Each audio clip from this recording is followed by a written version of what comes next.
Kemudian siapa yang membuat manuver keluar? Karena apa? Tidak ada di dalam PDI Perjuangan itu yang namanya main dua kaki, main tiga kaki, melakukan manuver. Kenapa? Karena saya diberi oleh kalian sebuah hak yang namanya hak prerogatif. Hanya ketua umum yang menentukan siapa yang akan menjadi calon presiden dari PDI Perjuangan. Kesombongan Megawati Soekarno Putri yang mengusir kadernya otomatis ini adalah menunjuk kepada Joko Widodo dikarenakan dianggap bermain dua kaki dan akan mengusulkan Ganjar Pranowo menjadi calon presiden atau menjadi wakil presiden, yakni Prabowo Ganjar. Namun demikian Megawati komentar dan mengatakan dialah yang pemilik prerogatif atas apa yang Megawati akan ajukan dan dia berhak karena dia mempunyai hak prerogatif. Namun demikian pada kenyataannya kader-kader PDIP sekarang banyak yang mengundurkan diri dan PDIP bisa jadi seperti P3 akan lepas dari Senayan. Runtuhnya suara P3 dan potensi mereka tidak masuk ke DPR RI seharusnya menjadi warning buat partai tua lainnya seperti Golkar dan PDI Perjuangan. Tetapi rupanya Golkar sudah mulai berbenah diri sejak lama dan mulai melakukan reformasi di internal mereka dengan merekrut anak-anak muda di pemilihan legislatif sehingga suara mereka naik di pemilu 2024 ini. Situasi ini seharusnya bisa dijadikan warning buat PDI Perjuangan. Bisa jadi kalau PDI Perjuangan tidak melakukan rebranding dan repositioning dari sekarang, maka suaranya akan terus menurun sampai bisa hilang seperti P3 di 20 atau 30 tahun mendatang. PDIP mulai ditinggalkan oleh kadernya sendiri dan khususnya di Jawa Barat mengikuti jejak Marwarar Sirait dan tentu saja partai besar ini akan segera tumbang.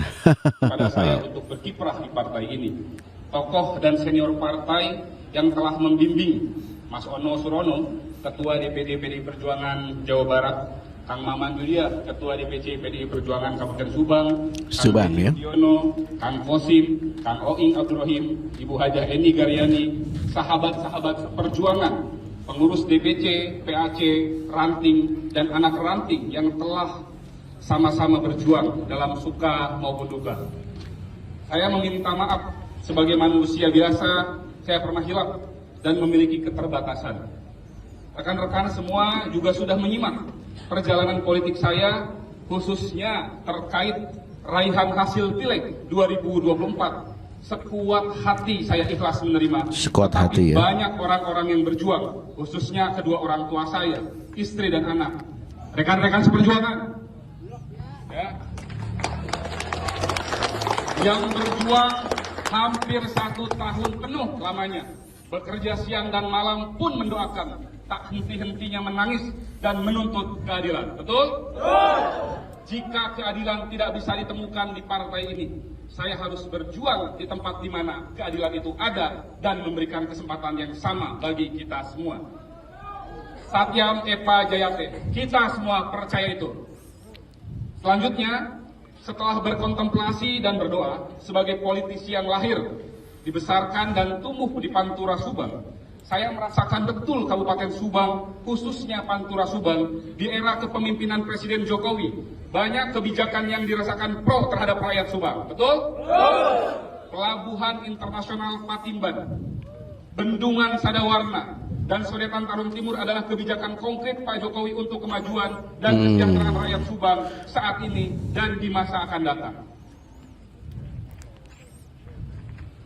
Oleh karenanya, pada kesempatan yang baik ini, bersama 1000 kader PDI Perjuangan lainnya, mengikuti langkah politik Presiden Jokowi yang jujur. Mengikuti Pak Jokowi. Saat ini semua terinspirasi dari mentor politik Bang Marwarar Sirait, sosok yang selalu memberikan support dan menanamkan value sebagai politisi yang baik dan benar bagaimana berpolitik satukan perkataan dan perbuatan. Perbuatan. Hari ini Betul. Bersama 1.000 orang yang berasal dari PAC, ranting dan anak ranting PDI Perjuangan. Legon Kulon mana suaranya? Cikau mana suaranya?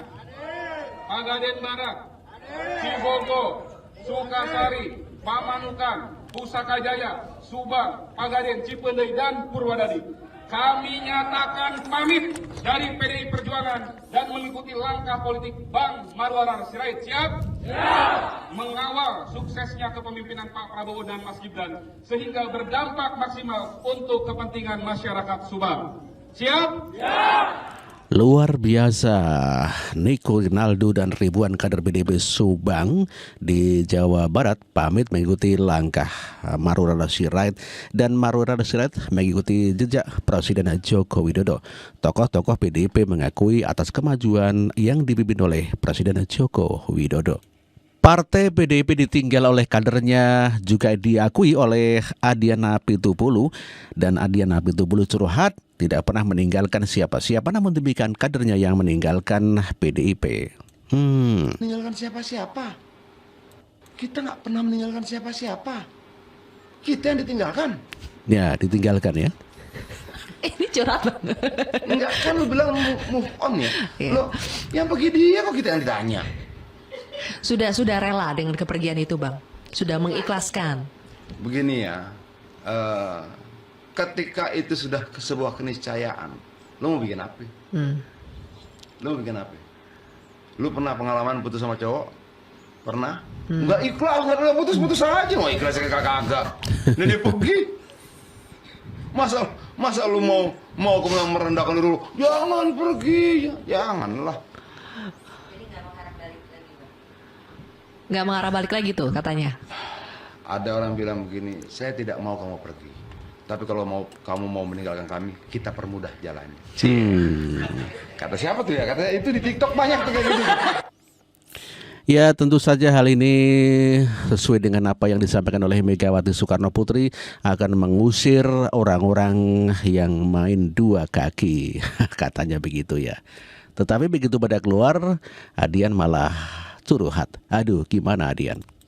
Kalian siapa yang membuat manuver keluar? Karena apa? Tidak ada di dalam PDI Perjuangan itu yang namanya main dua kaki, main tiga kaki, melakukan manuver. Kenapa? Karena saya diberi oleh kalian sebuah hak yang namanya hak prerogatif.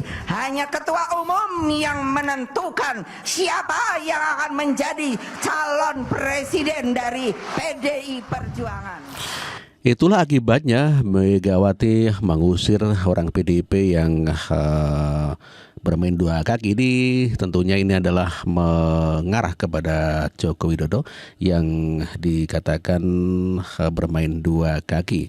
Dan pada akhirnya Joko Widodo juga diikuti oleh Marwarar Sirait dan juga oleh kader-kadernya yang lain. Deddy Siregar juga sudah memperingatkan ya agar PDIP hati-hati agar tidak ditinggalkan oleh kadernya. Runtuhnya suara P3 dan potensi mereka tidak masuk ke DPR RI seharusnya menjadi warning buat partai tua lainnya seperti Golkar dan PDI Perjuangan.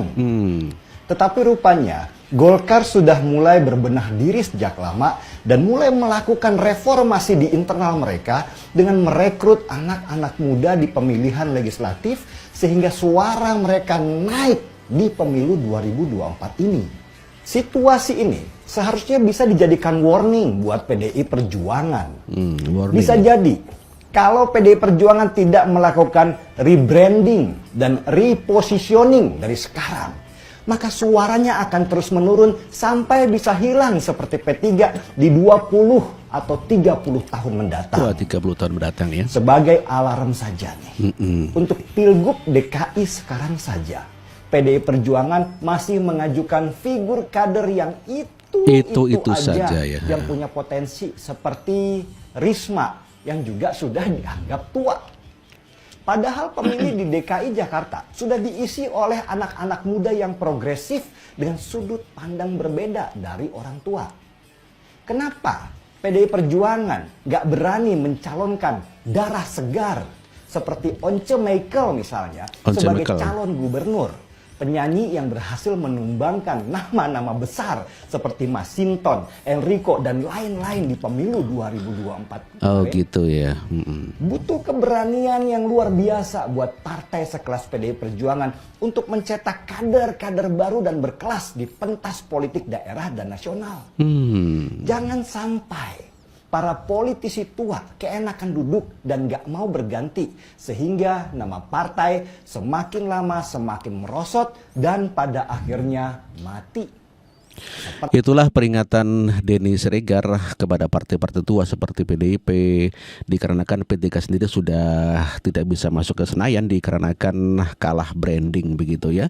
Apalagi PDIP hanya Megawati lagi, sehingga diperlukan tokoh segar, kata Denny Siregar, agar PDIP itu tidak hilang seperti P3 di pentas politik nasional. Sebelumnya Marwarar Sirait telah mundur dari PDIP dan mengikuti jejak Joko Widodo bergabung dengan Prabowo Gibran. Ya, saya tadi sudah ketemu sama Pak Utut Adianto, Wakil Sekjen, dan juga Bapak Rudianto Chen. Saya ucapkan terima kasih kepada Ibu Mega dan Mas Hasto dan jajaran partai yang selama ini sudah mengizinkan saya berbakti melalui PDI Perjuangan. Dan sesudah saya berdoa, saya juga berdiskusi dengan keluarga terdekat, dengan teman-teman terdekat. Saya memutuskan untuk pamit dari PDI Perjuangan hari ini, dan saya doakan PDI Perjuangan tetap menjadi partai yang besar, memperjuangkan Pancasila, memperjuangkan kebenaran, memperjuangkan keadilan. Dan saya memilih untuk mengikuti langkah Pak Jokowi, karena saya percaya Pak Jokowi adalah pemimpin yang sangat didukung oleh rakyat Indonesia. Kepercayaan publiknya, approval ratingnya 75-80%. Beliau sudah memperjuangkan banyak hal, bagaimana tegas menghadapi radikalisme, bagaimana membuat mayoritas saham Indonesia di Freeport, dan bagaimana juga membantu rakyat kecil dan juga memindahkan ibu kota untuk adanya pemerataan. Jadi saya memilih bersama dengan Bapak Jokowi dalam pilihan politik saya berikutnya ke depan. Mohon doa restunya, dan kepada teman-teman semua di PDI Perjuangan, senior saya Mas Bambang Deha, Mas Rudi di Solo, ada Romo Suryo di Kepri, ada Kang Rudi di Jawa Barat, teman-teman saya di DPP, ada Mas Utut, ada Mas Pacul, ada Kang Mas Rudi, Anto Chen, teman-teman saya di Taruna Merah Putih, ada Lai Syukur Nababan, ada Terike, ada Bang Effendi Sianipar, ada Charles, ada Marinus, ada Indah, ada Agung Rey, dan teman-teman yang selama ini berjuang, Mbak Restu, Maya, Denny, Kiki, dan sebagainya.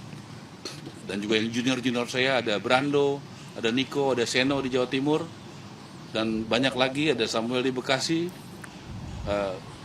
Saya mohon maaf, saya mengajarkan kalian untuk loyal, tetap sama PDI Perjuangan, tapi izinkanlah dengan keterbatasan saya pamit. Semoga PDI Perjuangan mendapatkan kader yang lebih baik, lebih loyal, lebih profesional, dan lebih berkualitas dari saya. Saya mohon pamit, merdeka.